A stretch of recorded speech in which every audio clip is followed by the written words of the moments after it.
What's up everyone, it's your boy Alexis, and today I'll be doing a 1 month in review for the Samsung Galaxy Z Fold 5. So I've been using the Samsung Galaxy Z Fold 5 for the past month as my daily smartphone, so I wanted to make this video to talk about my experience using the device. I'll show you what the pros and cons are of the Galaxy Z Fold 5, as well as how it differs from regular smartphones and what improvements were made this time around. Will I continue using my Galaxy Z Fold 5 as my daily smartphone, or will I go back to my Galaxy S23 Ultra? Stick around for the video to find out. Without further ado, let's get into the video.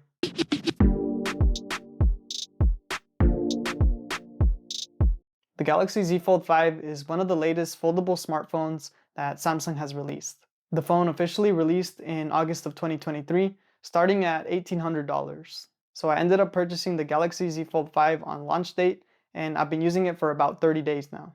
And I ended up going with the base model, which is a 256GB version of the phone, and I got it in the black color. So the Galaxy Z Fold 5 does start at $1,800 for the base model. So at that premium price, you might be asking yourself, what kind of features does it have? So I'll be letting you know my experience using the Galaxy Z Fold 5 and how it stacks up against the older models as well as other flagship smartphones. So starting off with the cover display, the cover display will have Samsung's 6.2-inch AMOLED 2X Infinity O display. The cover display on the Galaxy Z Fold 5 will be the same size as the cover display on the Galaxy Z Fold 4. So in terms of the size of the cover display, it is going to be the same as last year, but with all the other improvements that were made to the device, it does feel a lot different. And the cover display is going to be a premium display, so it's going to have 120 Hz adaptive refresh rate, which gives you those smooth transitions when you're swiping or scrolling. There's a lot of debate about the size and the usability of the cover display on the Galaxy Z Fold 5. So some might say that it's too small or it's too narrow and that it's almost unusable. And I can kind of understand their perspective, especially if you're coming from a regular big smartphone. However, I personally don't have any problem with the size of the cover display. In fact, I kind of enjoy having that smaller form factor coming from a bigger smartphone. I do enjoy using the cover display because I just feel like it's more accessible and it's easier for quick tasks. The slimmer form factor kind of lets you use your phone as if it were like a normal smartphone. So the cover display is more so for smaller interactions with the phone.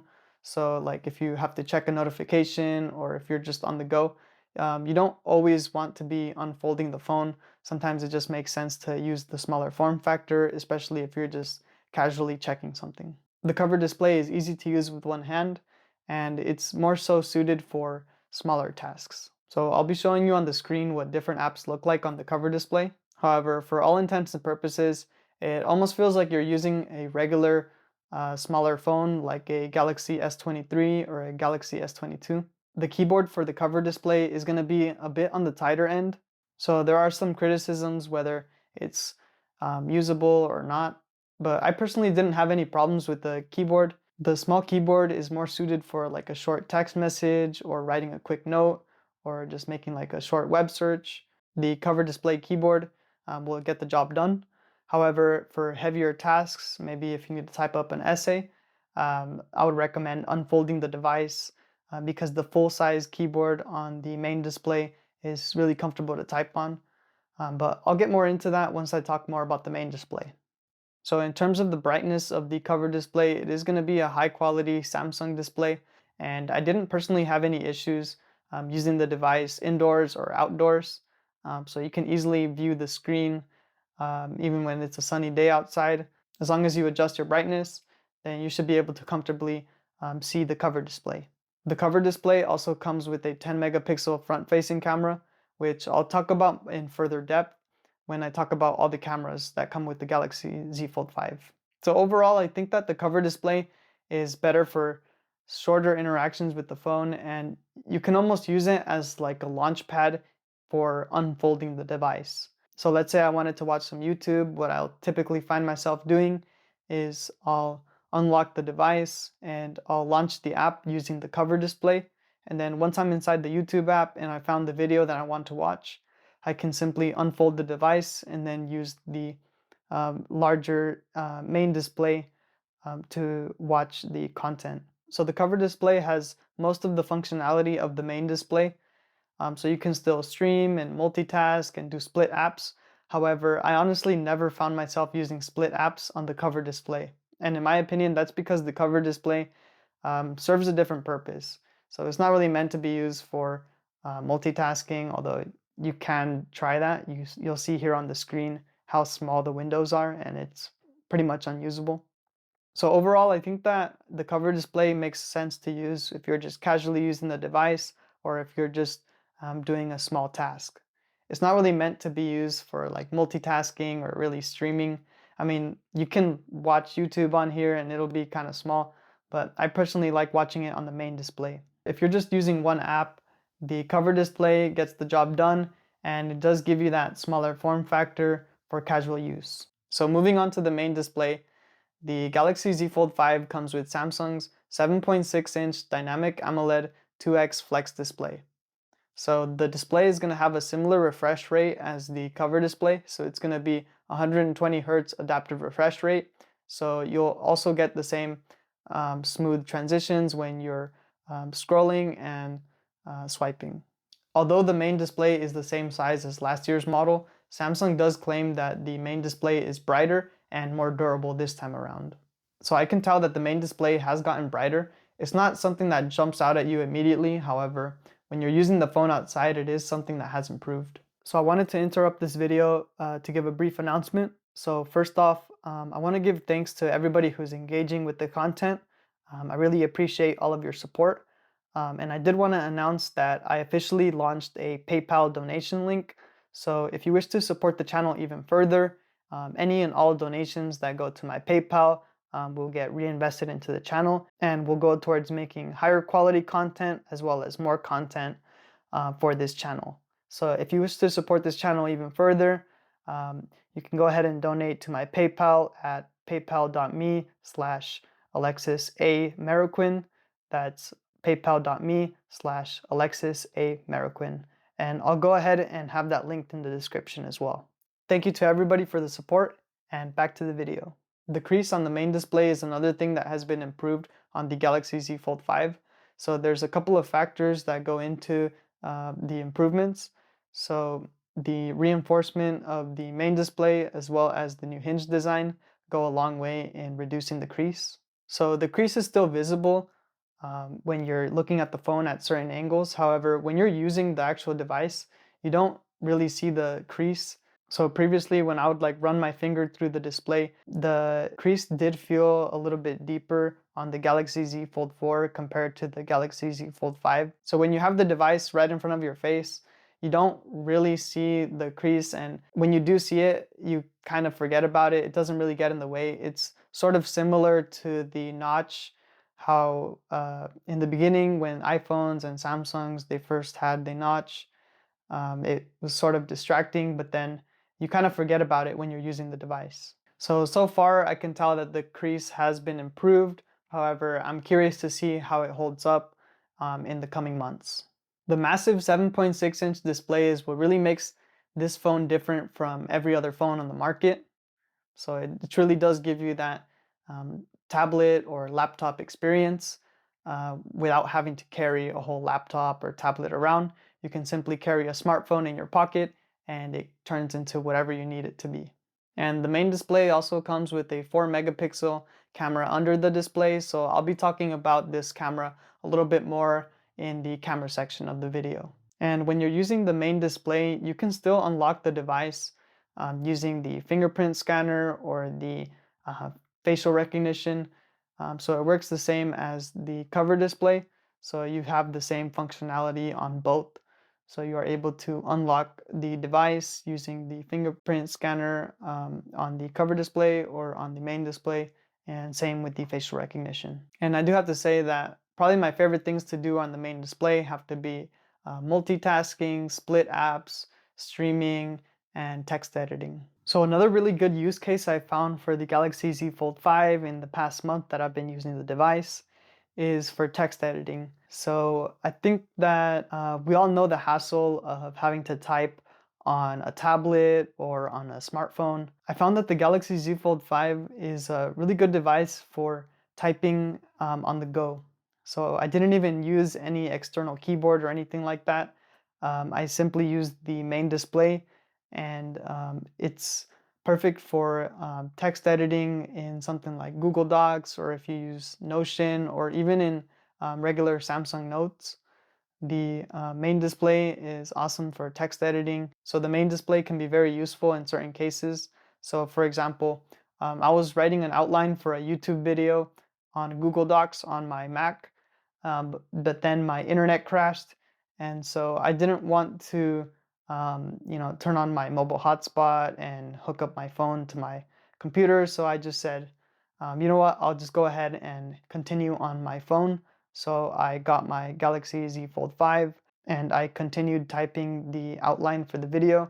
And I found that it was actually pretty comfortable to type on the split keyboard using the main display. So you have the option of using the full-size keyboard or the split keyboard, but I found that the split keyboard is perfect for writing an outline. If you need to write an essay, or if you're in a pinch, you can definitely use the main display for typing. Even for programmers, I feel like it can be kind of difficult to code on mobile. But the Galaxy Z Fold 5 is honestly the perfect phone for coding on the go. So you can use the Replit app and type comfortably using the main display and the split keyboard. And I'll show you here an example of a password generator script that I made in Python. And I wrote this whole script using the Galaxy Z Fold 5 just to kind of show you that it is possible to even code on this thing. So next up, I'll talk about streaming on the main display. So this is honestly my favorite thing about the Galaxy Z Fold 5. I love watching videos on the main display, especially if you're watching something like YouTube. It gives you that tablet experience on the go. So I usually like to watch YouTube on the tablet. I don't really enjoy watching it on mobile just because it's such a small screen. However, using the main display on the Galaxy Z Fold 5, it's such a different experience, and honestly, I think it's the best way to watch YouTube on mobile. And honestly, for streaming any kind of video, whether it's YouTube or if you're watching a movie or maybe some TV, watching it on the main display is going to give you the best experience on the Galaxy Z Fold 5, and I would argue on any smartphone. In terms of navigation, I have tried using the swipe gestures as well as the navigation buttons. I found that the navigation buttons just work better because the swipe gestures, sometimes found that it can be kind of unclear what you're doing. And so overall, I found that I had a better experience using the Galaxy Z Fold 5 using the navigation buttons over the swipe gestures. Another great feature that I liked about the Galaxy Z Fold 5 is the taskbar. So the taskbar is something that I use every day, and it's one of the coolest features of the main display. So the taskbar is an optional feature that you can enable, and basically what it does is it allows you to switch between apps really easily. So the apps that you select to put on the bottom row of the main display will show up on the taskbar. So the taskbar makes it really easy to multitask and do the split apps, so you can easily switch between apps. You can also drag and drop the app icon, which will easily put you into split view, or you can go into pop-up view. I found myself using this feature a lot for certain apps that work well together. Like for example, I found myself using it with Notion and Google Docs. So what I usually do is I write an outline for a video on Google Docs, and I have a to-do list on my Notion. So what I'll do is I'll use the taskbar to open up both apps in split view, and that way I can cross-compare the outline of the video to the to-do list that I have on Notion. Another really nice feature that I liked about the Galaxy Z Fold 5 is using drag and drop. So once you have two apps open at the same time, it makes it really easy to drag and drop files.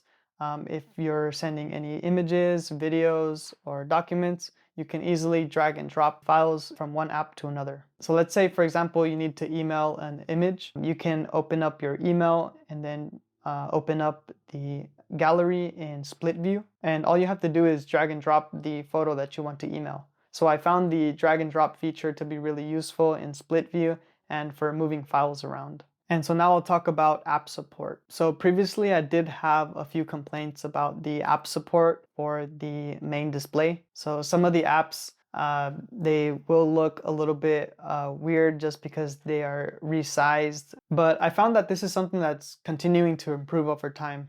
And I had a way better experience this time around with the Galaxy Z Fold 5. So whenever I would find that an app wasn't working properly with the main display, there are certain settings that you can adjust. For example, there's certain apps that don't work on the main display in landscape mode and they only work in portrait mode. So one example I have is YouTube Studio.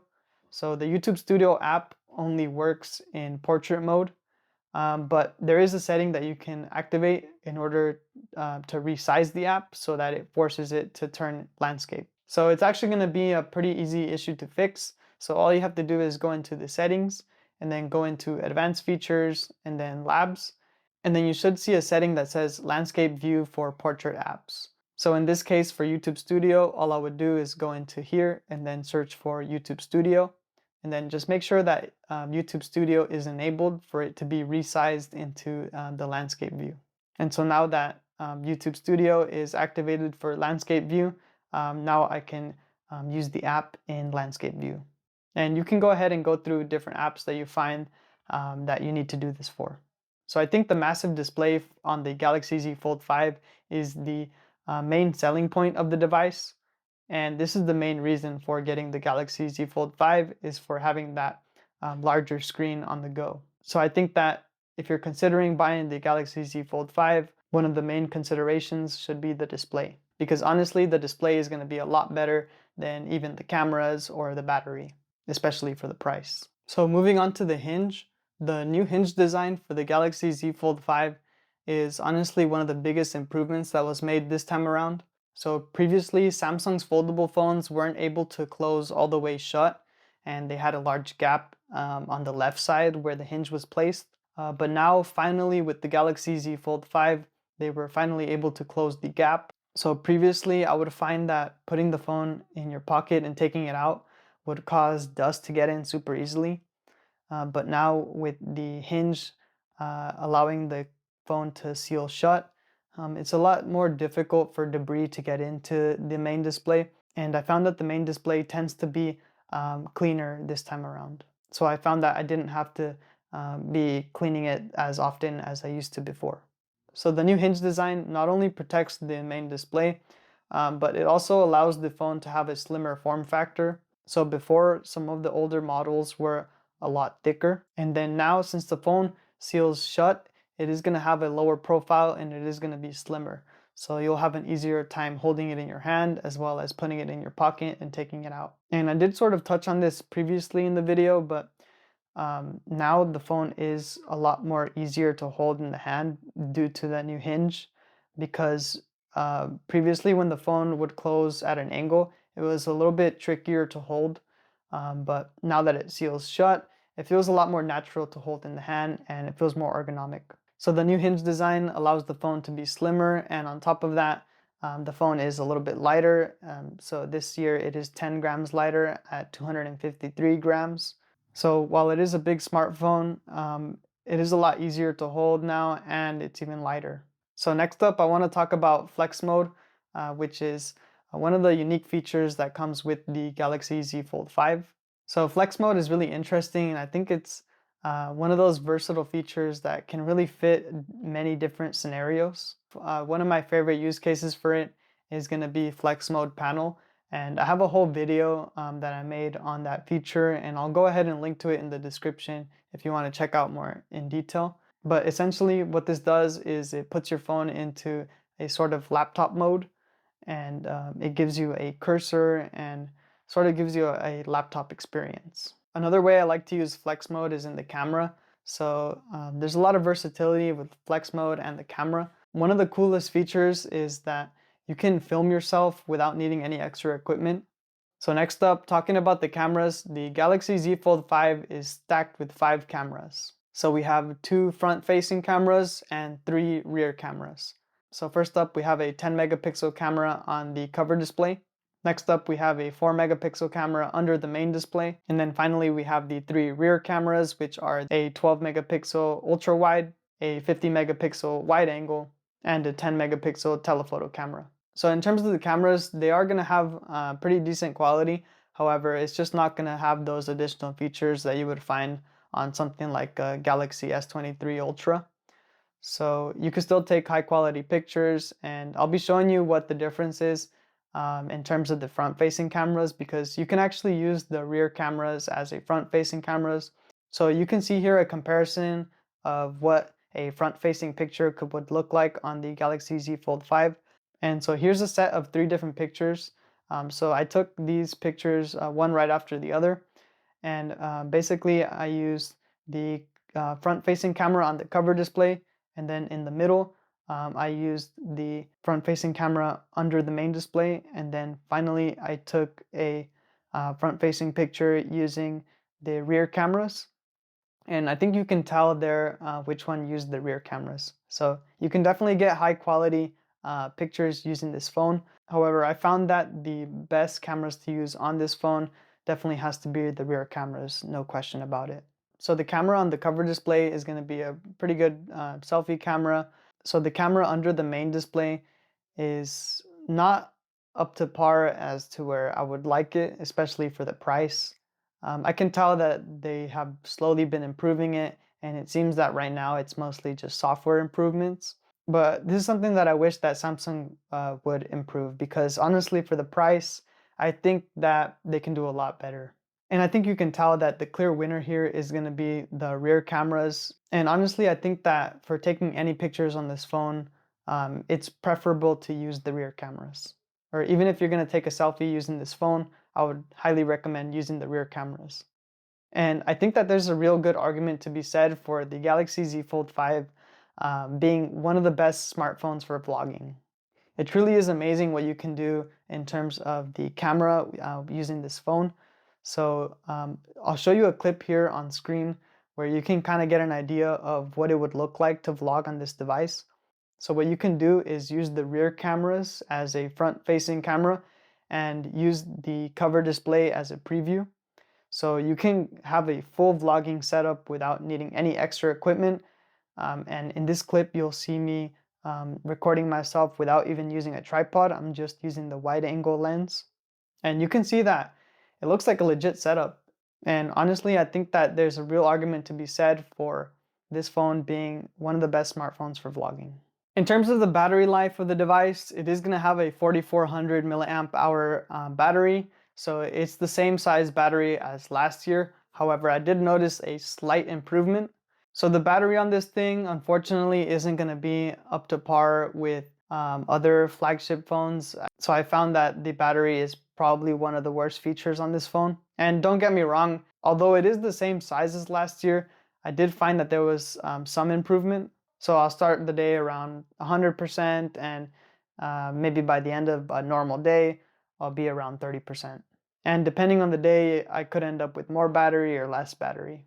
And honestly, I think that for the premium price that you pay for this phone, I feel like you should have a premium battery. And don't get me wrong, I have seen some improvements, and I noticed that the battery does last a little bit longer, most likely thanks to the new Snapdragon chip. But again, it's something that I would like to see improve in the future. Because as it stands right now, it definitely doesn't compete with something like a Galaxy S23 Ultra or even like an iPhone 14 Pro Max. In terms of the audio and speakers, the Galaxy Z Fold 5 offers great sound. So the Galaxy Z Fold 5 has 2 speakers, so we have one at the top and one at the bottom. I found that the speakers are well placed, and I like how they're placed on the left panel of the phone, so you can still hold the device in landscape mode or in portrait mode, and you'll never block the speakers while holding the phone.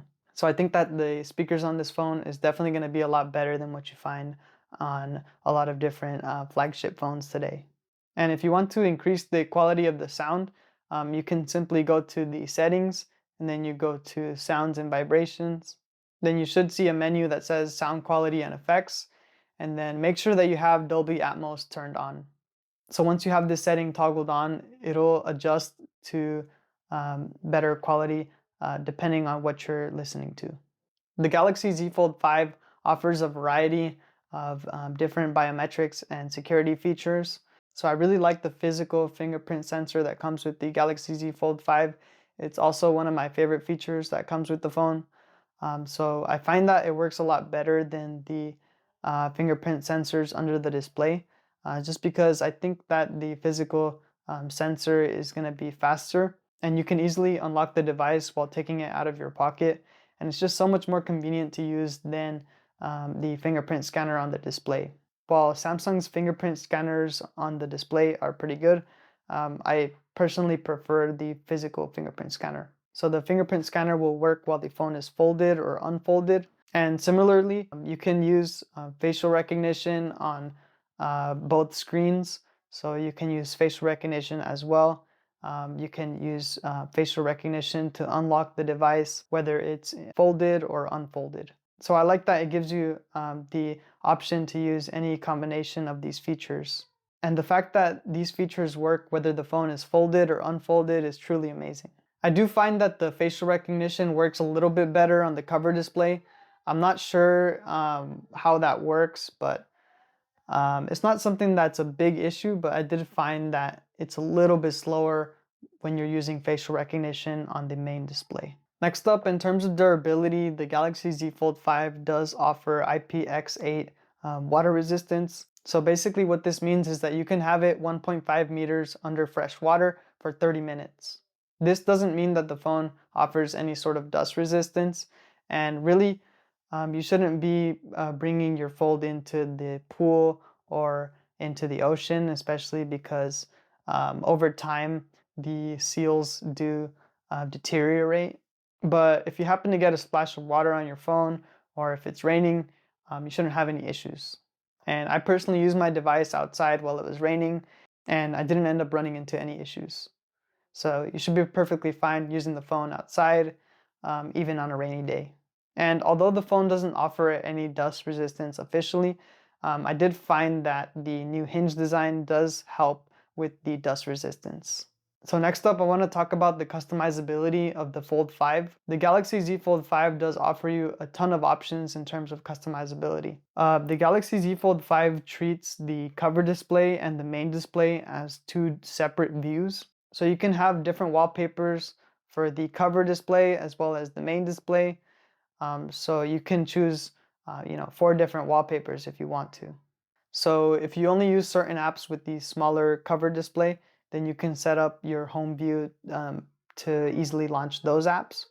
Whereas if you have other apps that you prefer to use on your main display, then you can have those set on your main display rather than having them on both. So this feature truly does give you more control over how you want to use the device. So right now I'm using the default launcher, which is One UI. And honestly, I find that One UI works best with the Galaxy Z Fold 5, just because I feel like for the Fold 5 specifically, the One UI is going to do a better job. I haven't played around too much with the customizability features, but it is something that I'm slowly looking into. So for my final thoughts, I've been really enjoying using my Galaxy Z Fold 5 as my daily smartphone for the past month. And honestly, I've found that it's been a way better experience when compared to last year's Galaxy Z Fold 4. It seems that this year, Samsung was really able to make the list of cons a lot shorter while making the list of pros more intriguing. The Galaxy Z Fold 5 finally feels like Samsung has a good grasp on what a foldable smartphone is. I really enjoy using my Galaxy Z Fold 5, and it's just amazing all the different ways that you can interface with the device. Whether you're using the cover display, the main display, split apps, it feels like I can throw anything at this phone and it'll get the job done. And while the Galaxy Z Fold 5 has been greatly improved, I do still wish to see some improvements, especially at such a premium price. I think that the battery life and the camera under the display are two main things that come to my head right now that are the main drawbacks of this phone right now. I still have yet to use the S Pen, but if that's something that you're curious and seeing, feel free to let me know in the comments. Overall, I really enjoyed using the Samsung Galaxy Z Fold 5, and I don't see myself going back to the Galaxy S23 Ultra anytime soon. So I'm gonna continue using the Galaxy Z Fold 5 as my daily driver, and I'll keep you guys posted to see what happens next. If you liked the video, please give it a like, and consider subscribing for more videos like this one. In the meantime, it's been your boy Alexis doing a 1 month in review of the Galaxy Z Fold 5. Thank you for watching, and I'll see you in the next video.